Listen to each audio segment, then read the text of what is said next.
Hello, everybody. Thank you so much for tuning in today. This is your Bodega Cat Book Club Health Edition. And today we're continuing our reading of Vibrational Medicine by Dr. Richard Gerber, MD, medical doctor. And I apologize for this little glare here. There, that's kind of better. So this book we're using is the third edition, and I'll leave a link in the description box below for you guys to check it out and or purchase.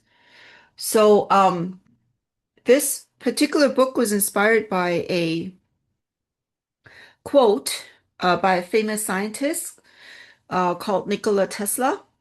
If you don't know who he is or you haven't heard of him, I encourage you to check him out on YouTube. There's a lot of YouTube videos about him. Lots of books written about him as well. So, anyways, I'm paraphrasing what he said. He said, if you want to understand the secrets of the universe, you have to know or understand energy, vibration, and frequency. So I thought this would be a good introductory book to read in terms of all the different alternative energy out there that mainstream science hasn't quite caught up with. And I think that this is a good, this is just my opinion, that our healthcare system is moving towards the direction of energy healing and frequency healing. It's been around for a long time, but it's just that, mainstream medicine hasn't caught up. So, but I think we're coming to a breakthrough. We're at the precipice where a lot of people's consciousness is changing, especially in terms of healthcare system, what does health look like, et cetera, things of that nature. So, anyways, that's where the inspiration comes from. But before we begin, I want to welcome all of you here. If you like what we do here, please do check out our other book clubs. We have our spiritual book clubs on Mondays and financial book clubs on Thursdays. And then we put all the books that we've read on YouTube and we have it in a playlist. So you can download it, listen to it when you're in traffic, when you're walking your dog, when you're doing laundry or whatever it is. We also have other contents in there as well on YouTube, not just the book clubs. So please do like and subscribe, and I don't know what else do you do on there, comment and all that good stuff. If you have a book or books you'd like to recommend us to read, I'll leave a link in the description box below as well. It could be a spiritual book or a health book or a financial book.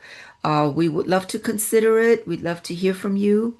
Um, and we want to encourage, I started this channel because I love to read, and I want to encourage people to read as well, because reading, I think, is a lost art. And what else? Oh, okay. If you feel inclined, please do subscribe or sign up and subscribe to our newsletter, monthly, free monthly newsletter. So please do that as well. And if you want to support us further, you can buy me a coffee, leave a donation, check out our merch. We have many different merch for your fur babies, for your little kitties and doggies, as well as for humans. We're always improving our current designs and coming up with new designs and things like that. So please do check it out and support us that way. And if you are local in the Los Angeles area or visiting LA area, please do come visit us in person. We have a healing center. We use technologies based on Nikola Tesla's scalar wave research for holistic healing for both domestic cats and dogs as well as humans. So you can read all about that on our website, learn more about the technology and how it works, and all as well as our other services as well. But you know what, however way, shape, or form that you guys support us, we appreciate it very, very much. But most importantly, we appreciate you being here, uh, reading with us, following this journey with us, and encourage or contributing your energy and your presence to this collective reading uh, exercise, right? Okay. All right. So this is chapter 4, and this will be part 2. And this is like the third time I'm recording this. So let's hope, knock on wood, that it will be the last time. Okay. So if you have a book, you can follow with us there. If not, you can follow with us here on camera. And I'm just going to move the camera in a little bit here. All right. Okay. The chakras and the nadis, an Indian subtle energetic anatomy lesson. Information from various ancient texts of Indian yogic literature speaks of special energy centers which exist within our subtle bodies. Let us describe these energy systems and then ask whether there is any modern scientific evidence to support their existence. These energy centers, referred to as chakras from the Sanskrit meaning wheels, are said to resemble whirling vortices of subtle energies. Now, there is a end note here. I won't read the end note, but for those of you who have the book, you guys can refer to that at the end of the book. And if you want to do a deeper dive into it, you can certainly welcome to do that. But for the purposes of time, we won't read the end notes here. So let us continue. The chakras are somehow involved in taking in higher energies and transmuting them to a utilizable form within the human structure. Recently, Western scientists have directed their attention toward the understanding and validation of these previously unrecognized structures. In the past, the chakras and meridians have been largely ignored by Western scientists as magical constructs of unsophisticated and primitive Eastern thinkers. But the chakras, along with acupuncture meridians, are now finding their eventual validation with the evolution of subtle energy technologies, which can measure their existence and functions.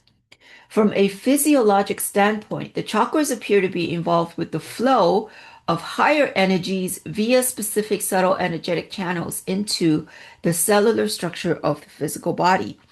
At one level, they seem to function as energy transformers, stepping down energy of one form and frequency to a lower level energy.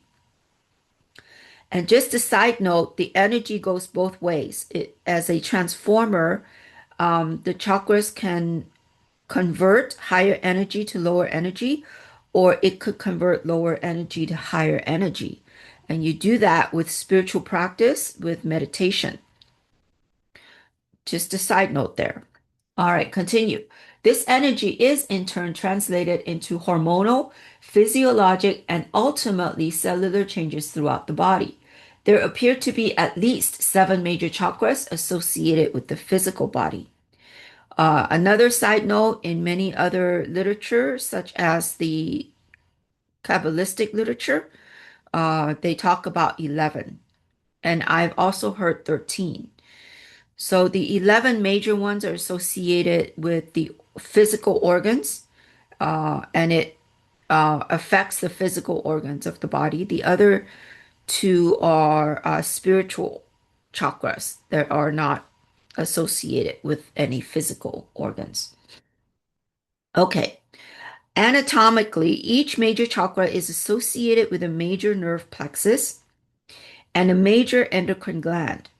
The major chakras are situated in a vertical line ascending from the base of the spine to the head.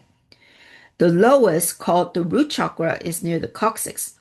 The second chakra, variously referred to as the sacral or splenic chakra, is located either just below the umbilicus or near the spleen. In actuality, these are two different chakras, although both have been referred to as the second chakra in different schools of esoteric thought. The third, or solar plexus chakra, lies in the upper middle abdomen below the tip of the sternum. The fourth, also known as the heart chakra, can be found in the midsternal region directly over the heart and thymus gland. The fifth, or throat chakra, is situated in the neck near the Adam's apple. The throat chakra lies directly over the thyroid gland and larynx. The sixth, or brow chakra, known as the Ajna chakra, or I guess in India they call it Agna, if I remember correctly. Um, in yogic texts is in the region of the mid forehead, slightly above the bridge of the nose. The seventh or crown chakra is located on the top of the head. All right, let's look at this diagram here for a minute. There are many different, just keep in mind, there are many different variations. Oops, sorry about that. A little further out, Christina. Okay, so there are many different variations to the chakras. And again, keep in mind this reading is just a preliminary introduction. So in many other literatures, you can have many different variations of the major chakras. And then there are minor chakras as well. So anyway, so here's the major seven chakras according to this author, and autonomic nerve plexus. So let's start from the bottom. We have the coccygeal, sometimes also known as the basic chakra, um, which is associated with survival, and finances is part of that. Sacral chakra, also known as sex chakra, is the I don't know what you call it, chakra. In other words, making babies, sex, and all that. Solar plexus is about emotions. I'm just giving you a very simplified version of it. Solar plexus, you have the front, and then directly is the back. Solar plexus is about emotions. The front solar plexus is usually about current emotions in this lifetime. And then the back is about past lives. Emotions are stored here. The heart chakra, you have the front heart and the back heart. Front heart, it's about compassion, love for others, love for humanity, love for your brothers and sisters. And then the back heart, a lot of betrayal emotions are stored there, especially past life betrayals, which, from what I understand, it's a lot of people have that, a lot of betrayal issues. The throat chakra, it's where your Adam's apple is. And the throat chakra and sex chakra, they are two sides of the same coin. So the throat chakra, remember, sex chakra is about lower creative energy, sex, and making babies. A lot of addictions also are stored here as well. Uh, Sexual addiction, drug addiction, things of that nature, gambling, things like that. It's down here. So the throat chakra is its corollary, which is the higher creativity energy. Things like art, music, uh, painting, writing, things like that is here. Now, if you look at highly creative people, like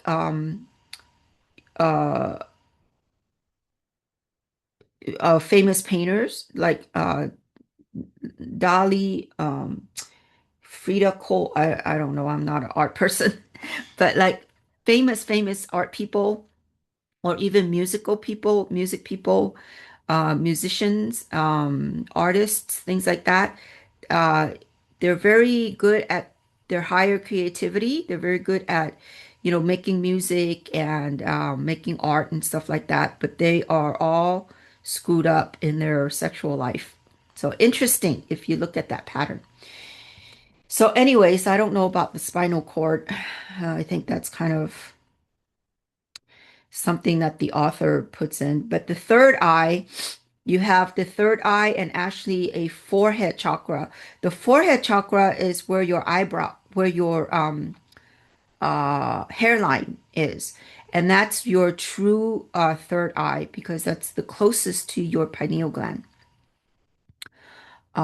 So a lot of times in modern literature, they combine it together. But there's actually two separate chakras there.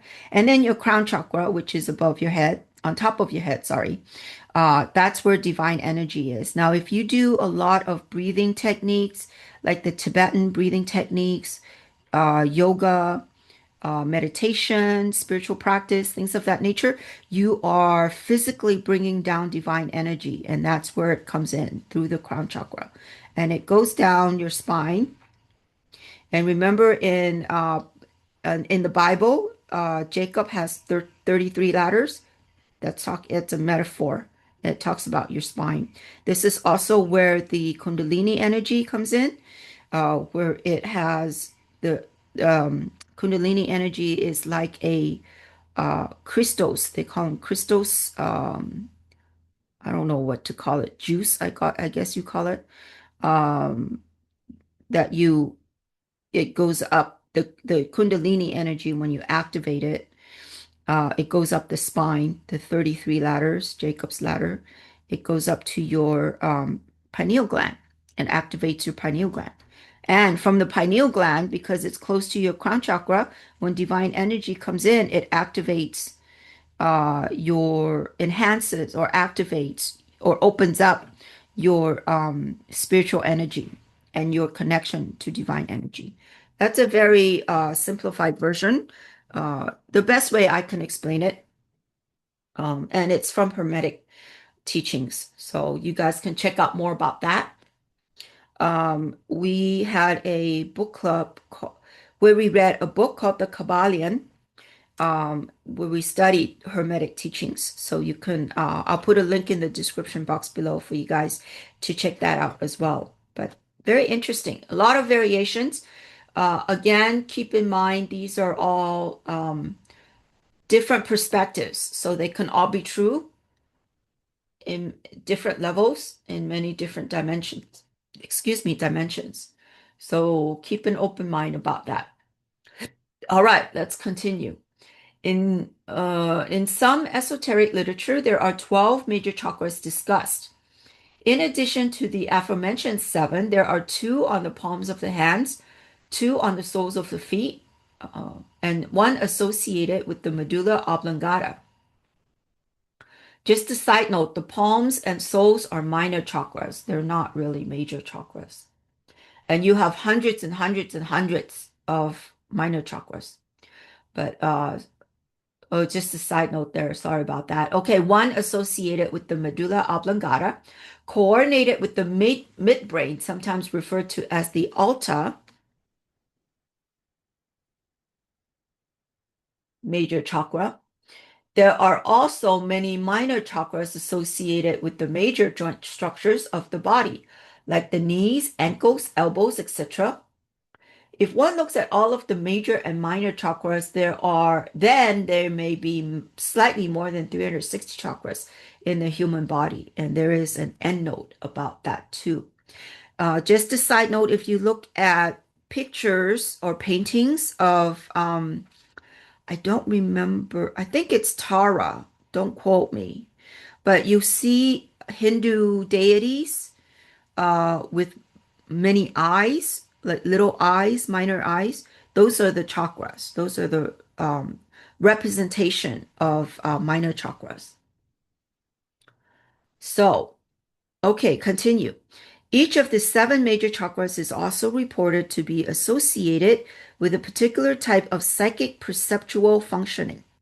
This brings up the other function of the chakras as a type of subtle organ of psychic perception. For instance, the ajna or brow chakra, sometimes referred to as the third eye center, is actively involved in clairvoyant perception. From the French vocabulary, clairvoyance literally means clear seeing. As noted above, each major chakra is associated with a particular nerve plexus and endocrine gland. The particular associational scheme listed here is based upon both the Western and Eastern races. There is some data suggesting a different endocrine association of the lower chakras for those born in the East and the West. This is because there are actually two different chakra systems. It is further suggested that when these two chakra systems merge, a new chakra system is created. Easterners have the coccyx and gonads, respectively, associated with the first and second chakras, and also the thymus associated with the fourth chakra. Westerners have first and second chakras associated with the gonads and the spleen, respectively, and the fourth chakra is associated with the heart. Okay, let's look at this diagram here real quick. This is a table, a chart of the neurophysiological and endocrine associations of the chakras. So we have the name of the chakra, the nerve plexus, the name of the nerve plexus, and then the physiological system and endocrine system associated with that chakra. Okay, so let's start with the coccygeal. In the nerve plexus, it's known as the sacrococcygeal, and they are associated with, in the physiological system, the reproductive system, and in the endocrine system, associated with the gonads. The sacral chakra is also called the sacral in the nerve plexus, and it's associated in the genitourinary in the physiological system and in the Leydig in the endocrine system. For the solar plexus, it's also called solar in the nerve plexus system. And it's associated with the digestive in the physiological system and the adrenals in the endocrine system. With the heart chakra, it's also known as heart plexus in the nerve plexus.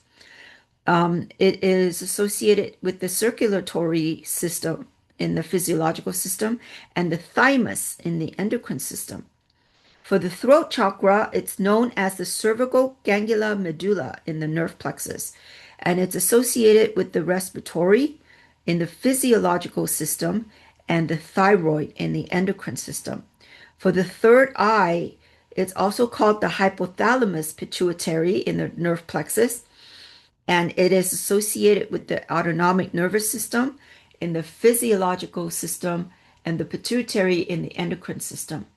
For the head chakra, the nerve plexus is called the cerebral cortex pineal, and it's associated with the CNS, which is the central nervous system, central control, in the physiological system, and in the pineal system. It's associated with the pineal gland in the endocrine system.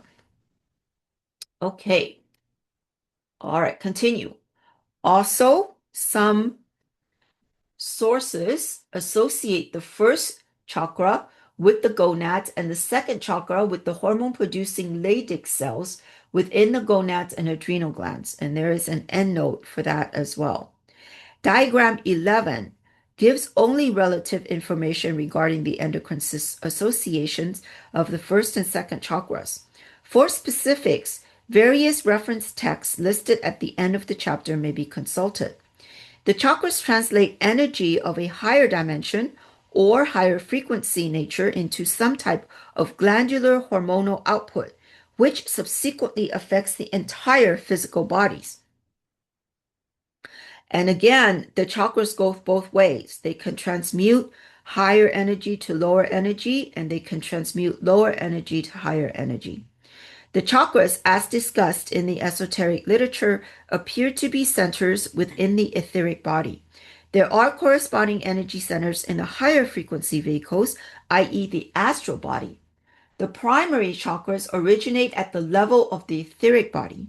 The chakras are in turn connected to each other and to portions of the physical cellular structure via fine, subtle energetic channels known as nadis.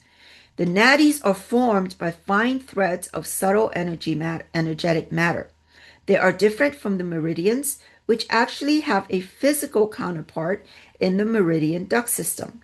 The nadis represent an extensive network of fluid-like energies which parallel the bodily nerves in their abundance. In the Eastern yogic literature, the chakras have been metaphorically visualized as flowers.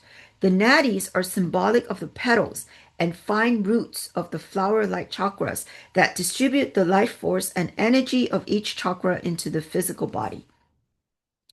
Various sources have described up to 72,000 nadis or etheric channels of energy in the subtle anatomy of human beings. These unique channels are interwoven with the physical nervous system. And there is an end note for that if you guys wish to dive deeper into it. Because of this intricate interconnection with the nervous system, the nadis affect the nature and quality of nerve transmission within the extensive network of the brain, spinal cord, and peripheral nerves. Dysfunction at the level of the chakras and nadis can, therefore, be associated with pathological changes in the nervous system. This dysfunction can be not only quantitative in regards to the absolute amount of subtle energetic flow to the physical nerve substance, but also qualitative in terms of coordination between the chakra nadi and nervous system. In other words, there is a special alignment between the major chakras, glands, and nerve plexus that is necessary for optimal human functioning. In addition, the hormonal link-up between the chakras and endocrine glands suggests even further complexities of how a subtle energetic system imbalance can create abnormal changes in the cells of the entire body. A decreased flow of subtle energy. You know what? Let me move the camera in a little bit here. I think I moved it out earlier. Okay, that's better.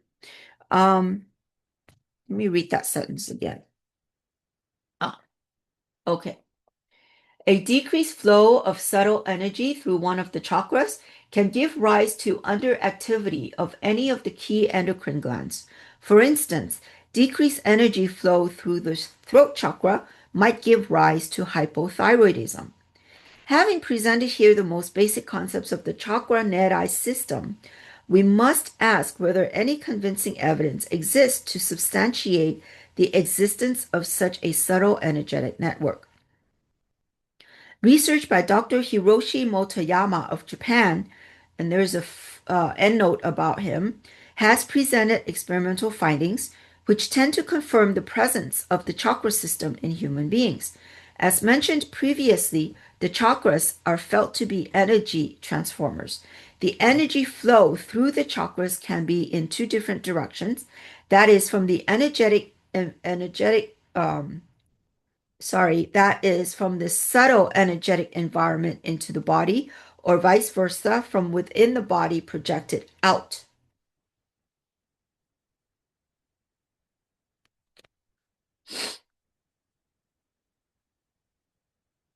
This latter ability appears to be a property of the level of activation of the chakras.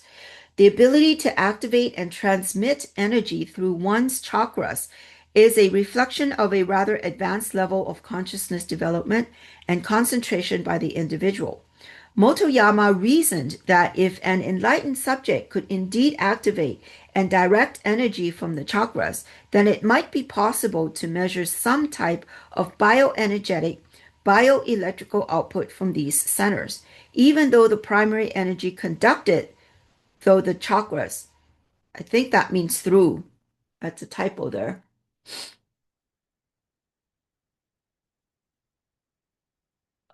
Even though the primary energy conducted through the chakras might be of a subtle energetic nature, secondary reverberations of energies in the lower octave harmonic, such as electrostatic fields, might be measurable. A similar line of reasoning has been used to help explain how lower octave electrons in Kirlian photography can be used to visually capture higher dimensional etheric phenomena such as the phantom leaf effect. The electrostatic fields are only secondary effects produced by the higher octave etheric energies, but they are more easily measurable with conventional electronic recording equipment. So that sentence was italicized by the author, so I'll read it again. The electrostatic fields are only secondary effects produced by the higher octave etheric energies, but they are more easily measurable with conventional electronic recording equipment. Motoyama created a special lead-lined recording booth that was electrically shielded from outside electromagnetic disturbance. Within the booth was a movable copper electrode that was positionable opposite the various chakras of a subject being tested. The electrode measured the human bioelectrical field at a distance from the surface of the body. Motoyama took multiple electrical readings from the chakras of a number of individuals over time. Many of his test subjects were advanced meditators and individuals with a previous history of psychic experience. When the electrode was placed in front of a chakra that the subject claimed had been awakened, usually through years of meditation, the amplitude and frequency of the electric field over the chakra being concentrated upon was significantly greater than the energy recorded from chakras of control subjects. Motoyama found that certain individuals could consciously project energy through their chakras. When they did so, Motoyama could detect significant electrical field disturbances emanating from their activated chakras. This phenomenon was found to be replicated many times in Motoyama's lab over the course of a number of years of testing. Ishak, Is, Ishak, Itzhak, oh, sorry, I butchered that name, Benthoff, a researcher of physiological changes associated with meditation, has also duplicated Motoyama's findings regarding electrostatic energy emission from the chakras utilizing similar equipment. And there is an endnote for that one as well. Another interesting study conducted by Dr. Valerie Hunt at UCLA. There's another endnote for that. Excuse me. Used somewhat more conventional measuring equipment in a study of the chakras and human energy field. Hunt utilized EMG electrodes ordinarily used to measure the electrical potential of muscles to study bioelectrical energy variations in areas of skin corresponding to the positions of the chakras. The electrodes were connected to telemetry equipment that transmitted data to a recording booth, where various types of physiograph systems recorded energetic fluctuations from these points on the body. Most interestingly, Hunt found regular high-frequency sinusoidal electrical oscillations coming from these points that had never previously been recorded nor reported in the scientific literature. The normal frequency range of brain waves is between 0 and 100 cycles per second, CPS, with most information occurring between 0 and 30 CPS. Muscle frequency goes up to about 225 CPS, and the heart goes up to about 250 CPS. The readings from the chakras usually lay in the band of frequencies between 100 and 1,600 CPS, figures far higher than what has been traditionally found radiating from the human body. Her original study was conducted to learn the therapeutic and energetic effects of a physical manipulative technique such as rolfing on the human body. In addition to electrical recording, Dr. Hunt procured the talents of Rosalind Bruyere, a trained psychic observer who could clairvoyantly see the changes occurring within an individual's auric field.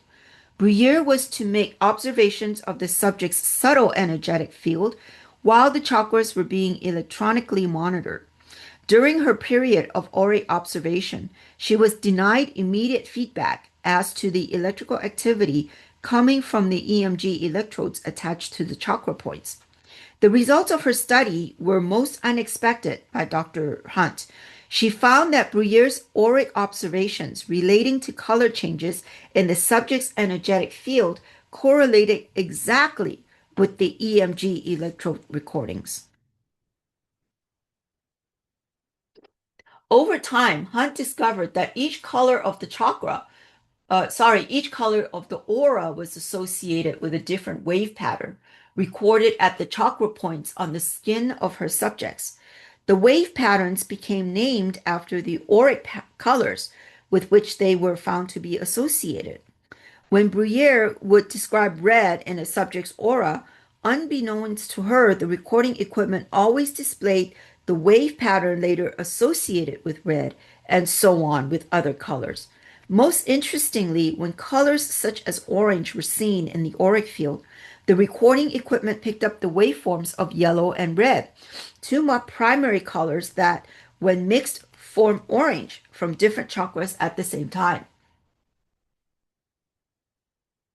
When colors such as white light were seen in the auric field, the frequency signal measured was over 1000 CPS. Hunt has hypothesized that this high frequency level is actually a subharmonic of an original frequency signal, which is in the range of many thousands of cycles per second, a subharmonic of the original chakra's subtle energy. And I'll read that again because it's italicized by the author. Hunt has hypothesized that this high frequency level is actually a subharmonic of an original frequency signal, which is in the range of many thousands of cycles per second, a subharmonic of the original chakra's subtle energy.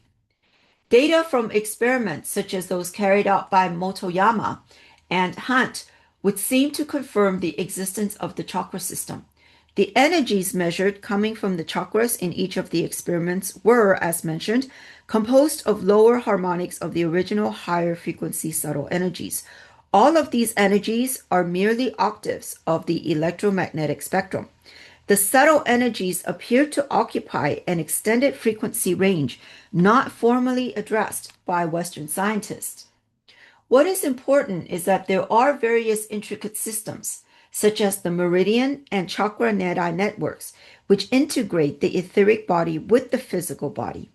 Although the specifics of these systems have been described for many years in the literature of healing modalities and meditative practices in the Far East and India, they have been ignored for lack of conclusive supportive evidence by Western physicians and researchers.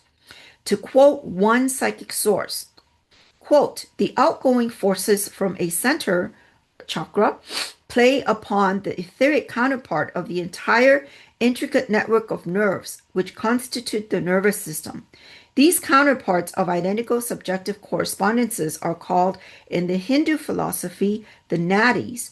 They constitute an intricate and most extensive network of fluid energies which are an intangible interior parallel system to that of the bodily nerves, which later system is in fact an externalization of the inner. Oh, sorry about that. Let me, I forgot to move the book up. Okay.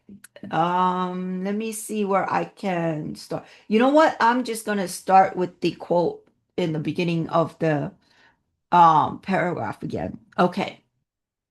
All right. The outgoing, this is a quote, the outgoing forces from a center chakra play upon the etheric counterpart of the entire intricate network of nerves, which constitute the nervous system. These counterparts of identical subjective correspondences are called in the Hindu philosophy the nadis. They constitute an intricate and most extensive network of fluid energies which are an intangible interior paralleling system to that of the bodily nerves, which latter system is in fact an externalization of the inner pattern of energies. There is as yet no word in the English language or in any European tongue for the ancient word nadi, because the existence of this subjective system is not yet recognized. And only the materialistic concept of the nerves as a system built up in response to a tangible environment yet holds sway in the West. The idea of these nerves being the dense physical result of an inner sensitive response apparatus is still undefined and unrecognized by modern Western science. When recognition is accorded to this subtle substance composed of threads of energy underlying the more tangible nerves, we shall have moved forward in our approach to the entire problem of health and disease, and the world of causes will be that much nearer. End quote. And there is an end note for that quote as well. The technology has now moved to the point where validation of these previously described subtle energetic links with our physical anatomy may be confirmed and elaborated upon. The beginning confirmation of these ancient subtle energetic systems, described in texts of esoteric literature, brings us now to a discussion of that part of human subtle anatomy which extends just beyond the etheric body. Wow. Okay, we'll stop there for now. I hope you enjoyed that. The chakra system is what I was trained in. In I started with Reiki and then and transitioned to pranic healing. And pranic healing talks about studies the chakra system. So I'll leave a link in the description box below if you guys are interested in exploring further. Um, but anyways, I hope you enjoyed that. And leave us your thoughts. I want to know what you think. What do you think of the chapter? What do you think of the chakras? And we will see you next time in our next book club. Okay, bye bye now.